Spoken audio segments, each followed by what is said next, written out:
Usaha itu kita mulainya dari kos-kosan sampai akhirnya kita berani sewa ruko, sewa kantor, sampai akhirnya alhamdulillah sekarang kita ada tempat sendiri. Tantangan terberat justru ada di keyakinan kita sendiri, keyakinan saya sendiri, bisa nggak nih? Tapi justru saya dengar melalui bisnis itu malah menjadi lebih makmur dan lebih populer. Dana darurat itu yang relevan berapa ya? Maka waktunya Anda ubah alatnya, bukan tujuannya.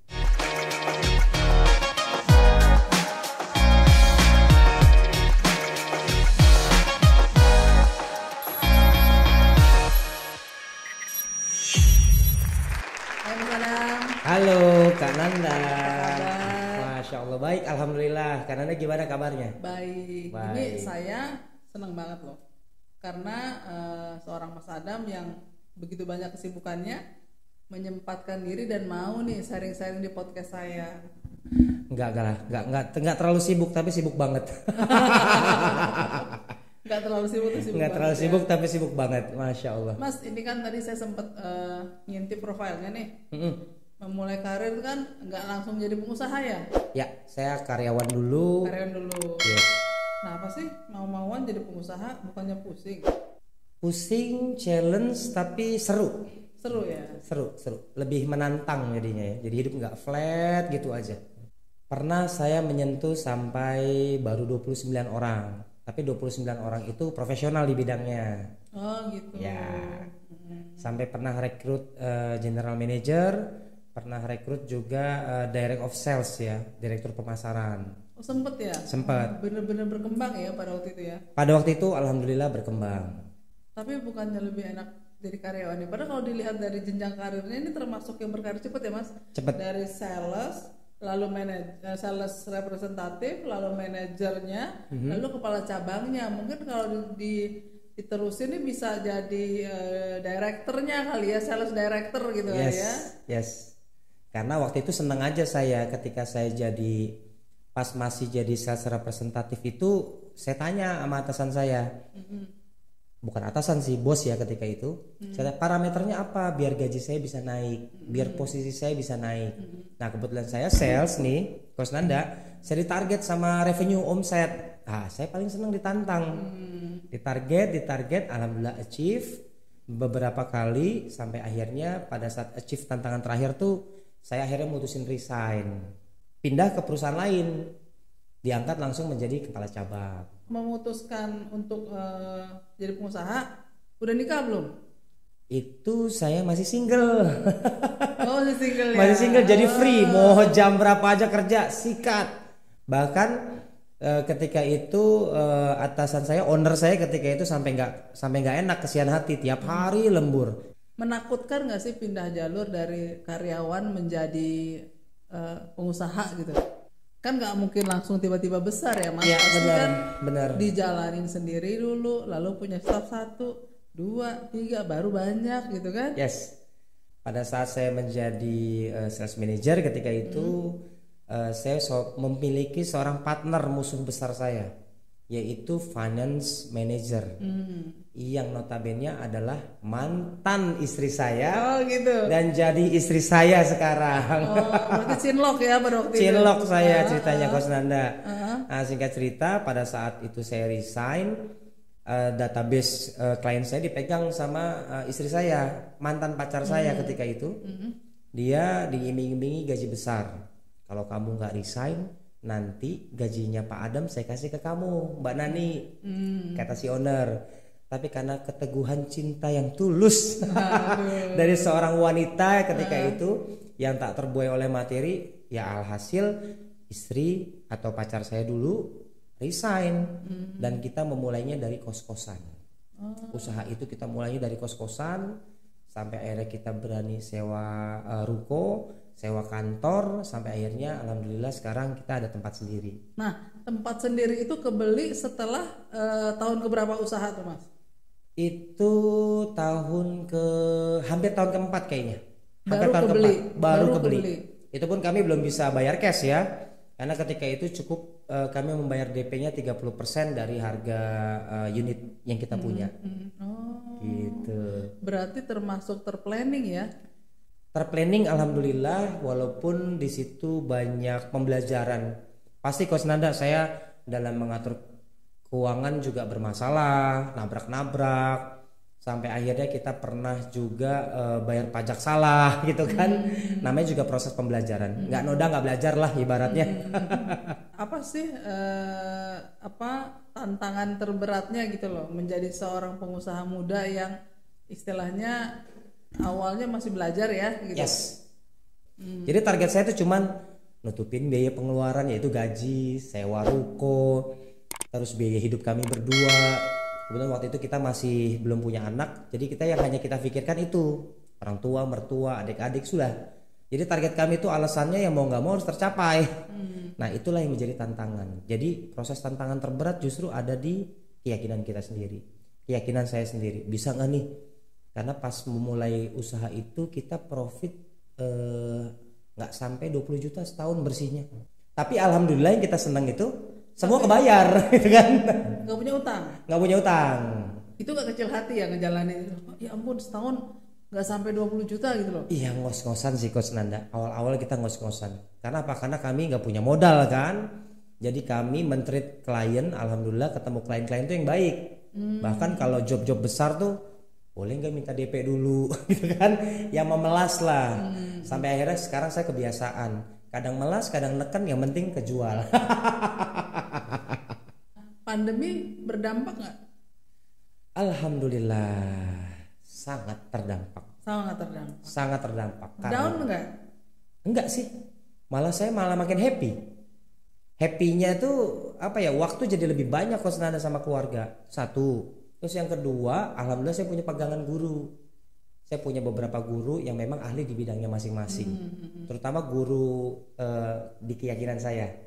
Nah, beliau bilang pandemi ini sudah qadarullah, tinggal bagaimana kita menyikapinya. Sempat stres Maret 2020 sampai awal-awal pandemi ya Mas? Oh, stres saya 2020 tuh. Nggak nyangka akan sepanjang ini. Nggak nyangka, karena kita lagi enak-enaknya, kita punya budgeting insya Allah achieve nih. Karyawan bisa dapat bonus besar, terus kita juga bisa punya untung besar. Tahu-taunya unpredictable, malah rugi sampai miliaran. Oh, sempet ya ngerasain? Alhamdulillah sempat. Dan rugi itu kami anggap sebagai pembersih harta kali ya Coach Nanda ya. Hartanya Allah bersihin, jadi pengen hidup lebih berkah. Pas pandemi ketemu peluang baru, malah kami nggak sangka-sangka. Walhasil alhamdulillah maju dan berkembang. Mas Adam itu ada di bisnis herbal dan skincare ya? Yes. Kagum juga gitu, maksudnya seorang Mas Adam pengusaha mau gitu loh, istilahnya bisnis bedak gitu ya. Bisnis herbal dan skincare gitu ya. Ya. Tapi justru saya dengar melalui bisnis itu malah menjadi lebih makmur dan lebih populer di kalangan mama. Betul gak? Katanya sih gitu ya, katanya sih gitu. Cuman saya mencoba memaksimalkan potensi diri aja. Karena ya kaget juga Coach Nanda pasti, karena seumur hidup kami itu nggak pernah yang namanya bisnis skincare, nggak pernah bisnis herbal. Tapi kalau skincare saya pakai. Nah, saya pikir-pikir ini apa memang jalannya ya? Kalau memang ada kesempatan ya kenapa enggak? Toh kalaupun gagal, resikonya saya bisa terima, saya bisa siap. Karena modalnya. Kalau saya nggak salah produk lokal ya Mas? Yes, produk lokal. Berarti kan boleh dibilang nggak terlalu mahal ya? Nggak terlalu mahal. Bahkan kalau biasa entrepreneur masuk ke suatu industri usaha dengan modal seperti itu ya, itu murah banget sebenarnya, murah banget. Itu gimana sih? Maksudnya gimana sih mengatur mentalnya dari ibaratnya kalau travel itu kan tahu sendiri ya, nilai-nilai tiketing lah, event apa segala macam itu kan harga wow gitu kan. Nah terus harus berurusan dengan harga receh itu gimana tuh Mas ngatur mentalnya? Nah itu dia ya. Apa tetap yakin yang receh ini jadi banyak atau gimana gitu? Dulu awalnya saya nggak nyangka jujur, karena sebelumnya di industri kami, di services industri, event organizer sama di tour and travel, itu kami kalau invoicing klien itu selalu 3 digit, ratusan juta. Bahkan pernah invoice kami menyentuh miliaran. Nah pada saat kami masuk ke industri herbal skincare, saya agak kaget. Tapi pas saya menekuni bisnisnya, ya alhamdulillah, dengan kami langsung jualan dan jualan, saya pikir-pikir ini kayaknya herbal skincare ini menjanjikan banget sih gitu kan. Gimana kalau saya fokus 2 tahun, 3 tahun? Langsung berniat begitu ya? Langsung saya berniat gitu karena saya ada punya keinginan impian yang mau saya capai. Saya masih posisi mantap alias makan tabungan. Makan tabungan ya kan buat bayar gaji semua, tabungan semua kemakan. Tapi pada saat saya masuk ke bisnis herbal skincare, disitulah saya punya pendapatan baru yang tadinya Coach Nanda saya bilang itu bisnis receh, ternyata nilainya luar biasa. Alhamdulillah. Dan kami memang bergeraknya cepat. Berarti tabungan yang terpakai sebelumnya terisi lagi. Terisi lagi. Itu kalau Mas Adam cara membagi pos-pos keuangannya gimana tuh Mas? Apakah kan tabungan sempat terpakai, berarti ada PR mengisi tabungan dulu ya? Yes, benar. Terus belum lagi dana darurat. Yes. Nah, kalau di keluarga Mas Adam ada persiapan dana darurat? Dana darurat kami, alhamdulillah kita ada investasi Coach Nanda yang memang saya mulai itu dari tahun 2013 usaha. Jadi ketika itu saya menganggap bahwa saya seorang suami, saya seorang kepala rumah tangga, saya seorang anak paling dewasa, paling besar, anak pertama.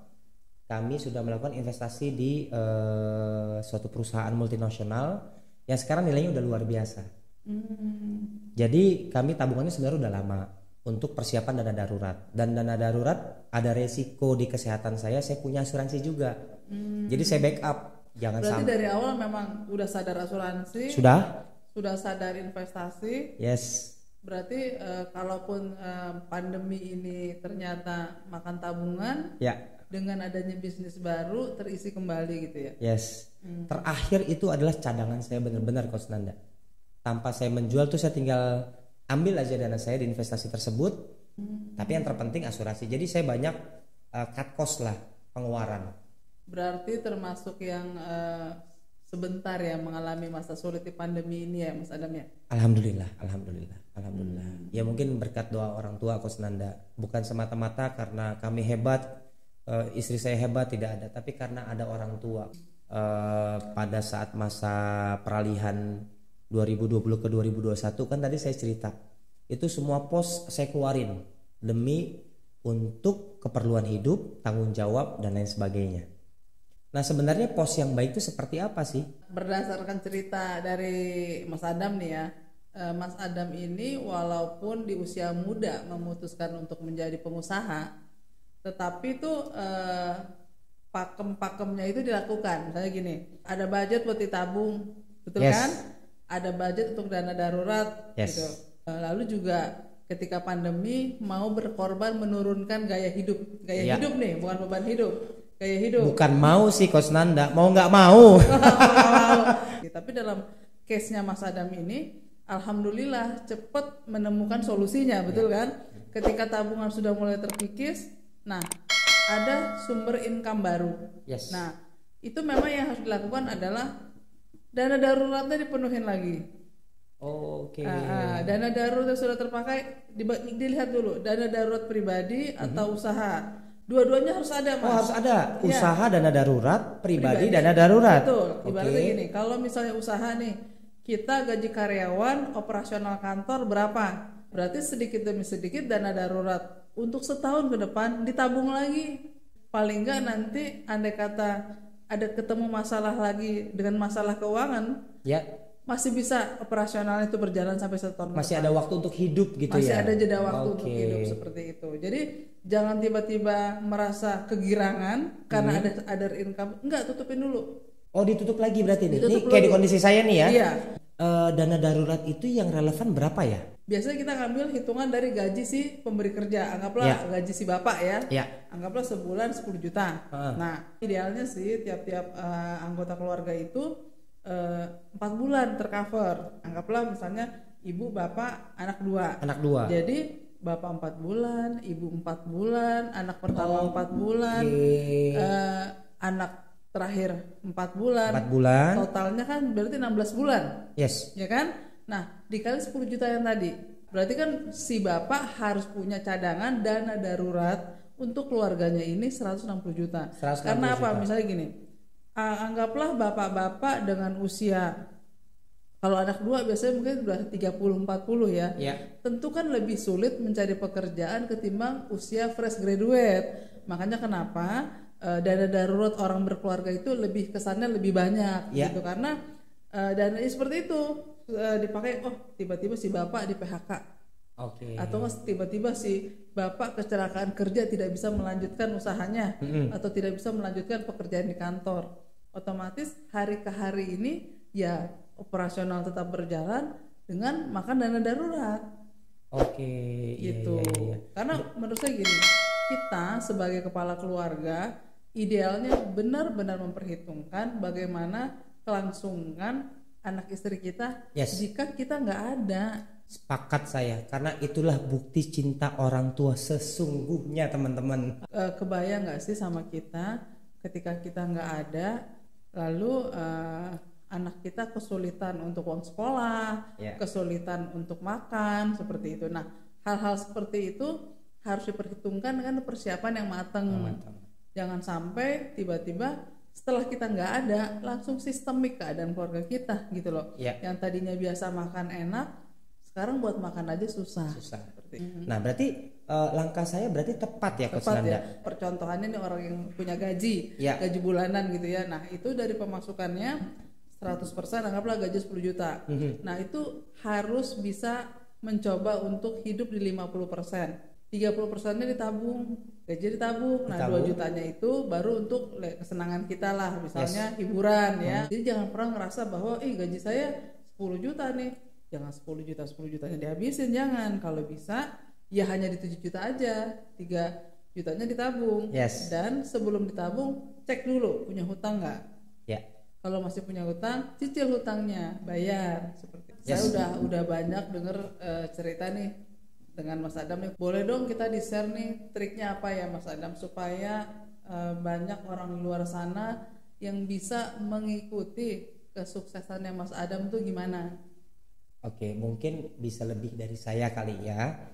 Teman-teman, jika saja Anda yang di PHK tidak bisa mencapai tujuan Anda, maka waktunya Anda ubah alatnya, bukan tujuannya. Karena alat bukan tujuan, tapi tujuan dengan berbagai macam alat bisa tercapai. Hidup tuh nggak seperti daun kelor di situ-situ aja. Coba deh ngaji kek, apa kek, keluar kek, silaturahmi, teman lama kontak, siapa tahu dari silaturahmi kita ada wasilah rezeki. Nah, salah satunya itu yang saya lakukan. Semoga Mas Adam dan keluarga sehat selalu. Amin, insyaallah. Sehat juga buat Coach Nanda. Amin. Semangat pagi. Semangat.